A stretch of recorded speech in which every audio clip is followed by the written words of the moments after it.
Hello to my lovely listeners. Here is Chapter 7 of Little House in the Big Woods by Laura Ingalls Wilder. And this book has been entered into the public domain by the creator, so it has no copyright in Canada. If you're from a different country, please check your copyright laws on this book. Okay, let's dive right into Chapter 7. Sugar Snow. For days the sun shone and the weather was warm. There was no frost on the windows in the mornings. All day the icicles fell one by one from the eaves with soft smashing and crackling sounds in the snowbanks beneath. The trees shook their wet black branches and chunks of snow fell down. When Mary and Laura pressed their noses against the cold window pane, they could see the drip of water from the eaves and the bare branches of the trees. The snow did not glitter. It looked soft and tired. Under the trees, it was pitted where the chunks of snow had fallen, and the banks beside the path were shrinking and settling. Then one day, Laura saw a patch of bare ground in the yard. All day it grew bigger, and before night the whole yard was bare mud. Only the icy path was left, and the snowbanks along the path and the fence and beside the woodpile. "Can't I go out to play, Ma?" Laura asked, and Ma said, "May, Laura." "May I go out to play?" she asked. "You may tomorrow," Ma promised. That night, Laura woke up shivering. The bed covers felt thin, and her nose was icy cold. Ma was tucking another quilt over her. "Snuggle close to Mary," Ma said, "and you'll get warm." In the morning, the house was warm from the stove, but when Laura looked out of the window, she saw that the ground was covered with soft, thick snow.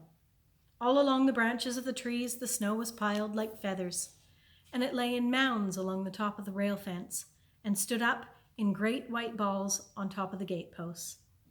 Pa came in, shaking the snow from his shoulders and stamping it from his boots. "It's a sugar snow," he said. Laura put her tongue quickly to a little bit of the white snow that lay in a fold of his sleeve. It was nothing but wet on her tongue, like any snow. She was glad that nobody had seen her taste it. "Why is it a sugar snow, Pa?" she asked him. But he said he didn't have time to explain now. He must hurry away. He was going to Grandpa's. Grandpa lived far away in the big woods, where the trees were closer together and larger. Laura stood at the window and watched Pa, big and swift and strong, walking away over the snow. His gun was on his shoulder, his hatchet and powder horn hung at his side, and his tall boots made great tracks in the soft snow. Laura watched him till he was out of sight in the woods. It was late before he came home that night. Ma had already lighted the lamp when he came in. Under one arm he carried a large package, and in the other hand was a big, covered wooden bucket. "Here, Caroline," he said, handing the package and the bucket to Ma, and then he put the gun on its hooks over the door. "If I'd met a bear," he said, "I couldn't have shot him without dropping my load." Then he laughed.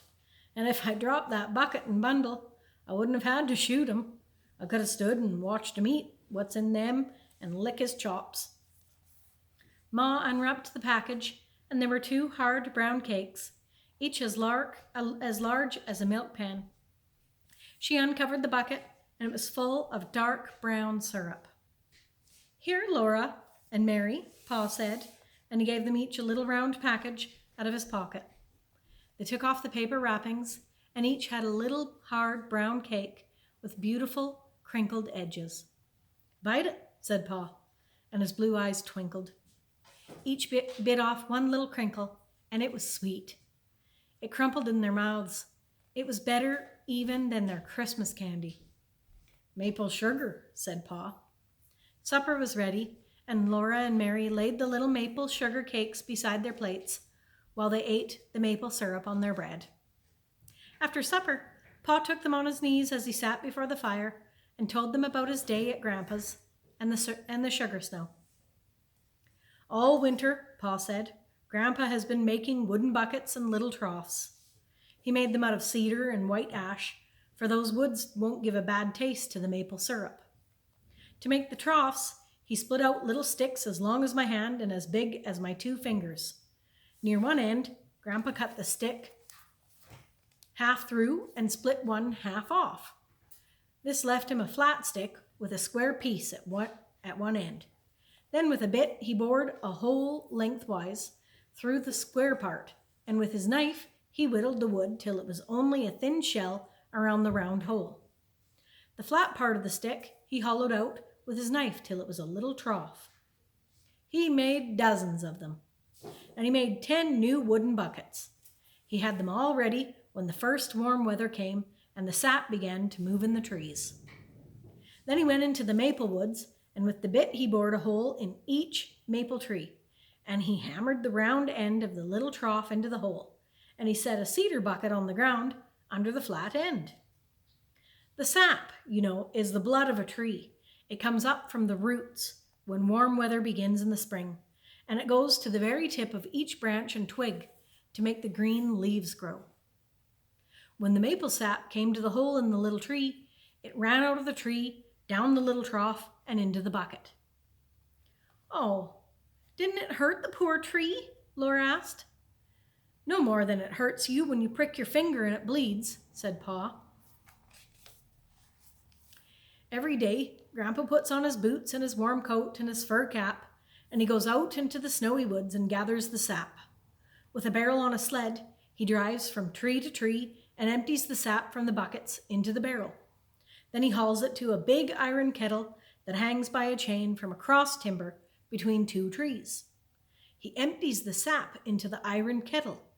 There is a big bonfire under the kettle, and the sap boils, and Grandpa watches it carefully. The fire must be hot enough to keep that sap boiling, but not hot enough to make it boil over. Every few minutes, the sap must be skimmed. Grandpa skims it with a big, long-handled wooden ladle that he made of basswood. When the sap gets too hot, Grandpa lifts ladlefuls of it high in the air and pours it back slowly. This cools the sap a little and keeps it from boiling too fast. When the sap has boiled down just enough, he fills the bucket with the syrup. After that, he boils the sap until it grains when he cools it in a saucer. The instant the sap is graining, Grandpa jumps to the fire and rakes it all out from beneath the kettle. Then, as fast as he can, he ladles the thick syrup into the milk pans that are standing ready. In the pans, the syrup turns to cakes of hard brown maple sugar. "So that's why it's a sugar snow, because Grandpa is making sugar?" Laura asked. "No," Pa said. "It's called a sugar snow because a snow this time of year means that men can make more sugar. You see, this little cold spell in the snow will hold back the leafing of the trees, and that makes a longer run of sap. When there's a longer run of sap, it means that Grandpa can make enough maple sugar to last all the year for common every day. When he takes his furs to town, he will not need to trade for much store sugar. He will only get a little store sugar to have on the table when company comes." "Oh, Grandpa must be glad there's a sugar snow," Laura said. "Yes," Pa said. "He's very glad. He's going to sugar off again next Monday, and he says we must all come." Pa's blue eyes twinkled. He'd been saving the best for the last, and he said to Ma, "Hey, Caroline, there'll be a dance." Ma smiled.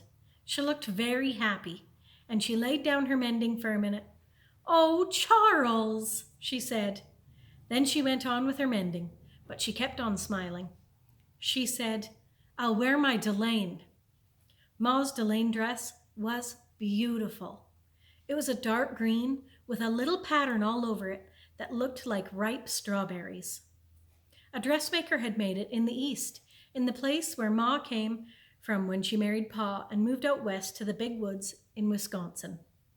Ma had been very fashionable before she married Pa, and a dressmaker had made her clothes. The delaine was kept wrapped in paper and laid away. Laura and Mary had never seen Ma wear it, but she had shown it to them once. She had let them touch the beautiful dark red buttons that buttoned the basque up the front, and she had shown them how neatly the whalebones were put in the seams inside, with hundreds of little crisscross stitches. It showed how important a dance was if Ma was going to wear the beautiful delaine dress. Laura and Mary were excited. They bounced up and down on Pa's knees and asked questions about the dance until at last he said, "Now you girls run along to bed. You'll know all about the dance when you see it. I'll have to put a new string on my fiddle." There were sticky fingers and sweet mouths to be washed. Then there were prayers to be said. By the time Laura and Mary were snug in their trundle bed, Pa and the fiddle were both singing, while he kept time with his foot on the floor. "I'm Captain Jinks of the Horse Marines. I feed my horse on corn and beans, and I often go beyond my means, for I'm Captain Jinks of the Horse Marines. I'm captain in the army." That's the end of chapter 7.